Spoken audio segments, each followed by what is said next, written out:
What's up everybody? Welcome to another video of this channel, Sarkar Studios. And in this video, we are going to talk about 5 cinematography secrets every content creator should know in 2025. So today's video is inspired from the book 5 C's of Cinematography by Joseph V. Mascelli. I have attached a PDF copy of that book in the description below. You can print it or you can read it from your phone also if you want to every day read 1 to 2 pages. It would be very helpful for your long-term growth. So let's quickly dive into the video 5 secrets to cinematography for every content creator. First, camera angle. Now, so if you're starting with you're on set or you are shooting something and if you are still thinking from where to put the camera, then I'll guide you 2 small things. First, when you go to the location visit, find the windows, find a natural source of light. Once you use that natural source of light and you put your key light from that, you're automatically creating a natural cinematic lighting. Second, keep the depth, keep distance between your subject and the background at least 2 to 3 feet. If you're not getting the depth there, do not shoot. So put the frame in a way that it looks natural. It shouldn't look like made up. You must think that the audience looking from an audience's perspective, from a person, what he is looking into the frame rather than what you are getting to see in the frame. Always keep in mind the angle you put in, that's happening through the viewer's perspective, not what you are watching it from there itself. What they are looking into and how they will connect this scene to the next scene. Now, I would recommend you to keep an eye level camera always, as if someone is looking into the frame, as if someone's vision is happening like there. When you are blocking the frames, you will be definitely using the golden rule. There are many more frame blocking technique, and now while you put the angle, you also have to keep in mind how you are conveying the mood of the subject. Low angle, he is dominant. Higher angle, he is suppressed. You are taking a very wide angle shot. You are establishing it. As you are establishing the character. One more thing I would like to share is one of my favorite sequence or continuity wise is start with a wide shot, continue with a mid shot, go to the close-up shot. Suppose you need to show a guy rocking around the beach with his camera and clicking pictures. How would you make this scene in 3 shots? First, establish a wide shot pan. The guy must be this size in the frame. It's a wide shot. Someone walking through the beach. We have established it. The ocean, man walking in the mid-ground. The foreground is the sand. Cut to, we get into a mid. We don't still reveal his face.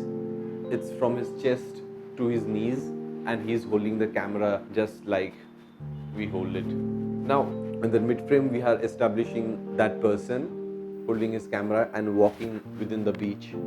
Now close-up shot, the guy looks into somewhere and picks up the camera and takes the clip. 3 shots, you establish the story. So I often tend to follow this rule and somehow it makes the video more cinematic, I would say. And it gives space and time to understand the viewer also to go through the storytelling, to understand, grasp it and move on to the next scene. Oh, I guess I have already told about the continuity part. That was the second continuity, and it's again the wide, mid, close. Always frame your sequence like this. Again, the next scene, wide, mid, close. Continue. Your film will automatically start looking cinematic. You can break the rule also. Always you can be creative with this. Moving into third, close-ups and B-rolls. Help establishing the whole scene, the mood, showing small elements and things in your canvas. Establish the connectivity to the whole scenario to the viewer. Now close-ups, or I could say extreme close-ups to their eyes, to their lip, to their ears. Suppose you have to make a shot where you want, he is very tense. One extreme close-up shot of his ear side, a drop of sweat coming down. Automatically the viewer is going to perceive that this guy is having stress, he is tense.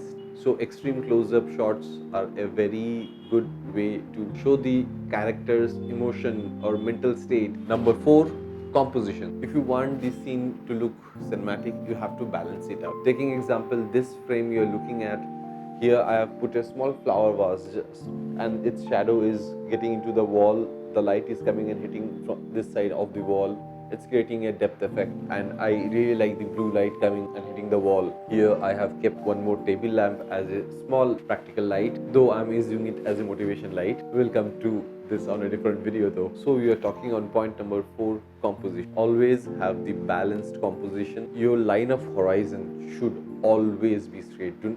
I hate to look at those footages which are it's disturbing unless and until you are showing a shot in which the scene is disturbed, someone is mentally challenged. One more thing, composition also plays a dramatic part of drawing the viewer's eye to the main subject. In your composition there might be so many things, but your composition has to be, you have to keep the negative space also so that the user looks into the subject. A good series of compositions makes a whole scene cinematic.